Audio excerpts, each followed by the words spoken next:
Welcome back mga kaibigan, maligayang pagbabalik po dito sa ating YouTube channel.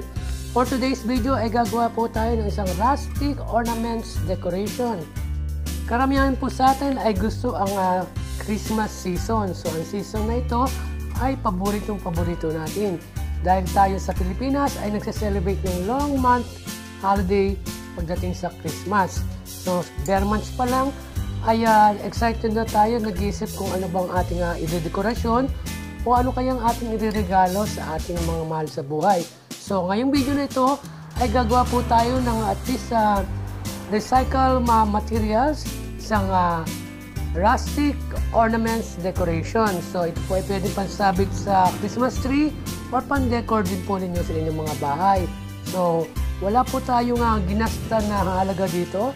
Recycled lang po ang mga materials, mga lumang gamit lang po natin na pinaglipasan ng last Christmas at mga bulaklak.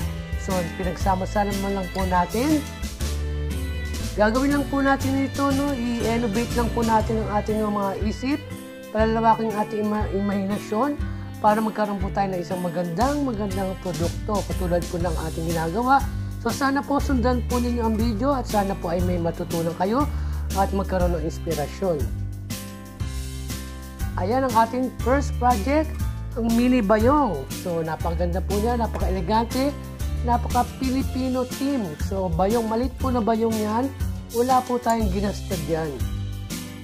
Ang next naman po natin ay meron po tayong crystal beads. So meron lang po akong parang takip dito na ceramics. So pinagtaklob ko lamang yan at parang nakagawa ko ng isang trumpo na parang trumpo. So, pero ceramics po siya, takip lang po yan.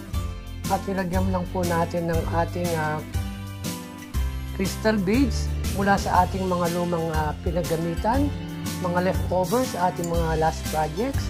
So, yan lamang po. Dinikit lang po natin sa pamamagitan ng hot glue gun at ating lalagyan ng konting borloloy para maganda po siyang tignan. Maraming salamat sa inyong muling pagbabalik at sa mga baguhan po dito. Sana po ay nagustuhan po ninyo.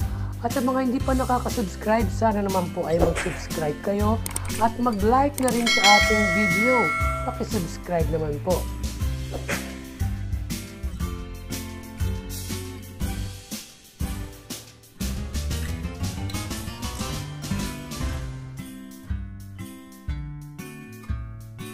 Ito ang ating pangalawang project, di ba? Napakaganda, napaka-elegante at bukod sa lahat, napaka-simple lamang. So paggaganahin lang natin ating imahinasyon at magkakaroon tayo ng napakagandang produkto. So maging masaya lang po tayo sa ating ginagawa at sigurado maganda po ang kalalabasan nito. Para sa ating susunod na project, maliit lang po na bayong. So maliit lang po ito para po siyang coin purse, kaliit. So leftover din po ito sa mga previous project natin. Nilagyan lang po natin ng Christmas ornaments. Ilagay lang po natin sa loob ng maliit na bayong. Ganyan lang po kasimple. At meron na po tayong pansabit sa ating Christmas tree.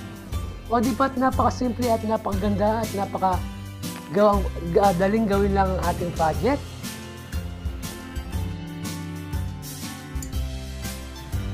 Abangan nyo po sa susunod na video ay pakikita ko po ang kabuuan ng paggawa natin at pagsabit ng mga decors na ito sa ating Christmas tree sa ating susunod na video.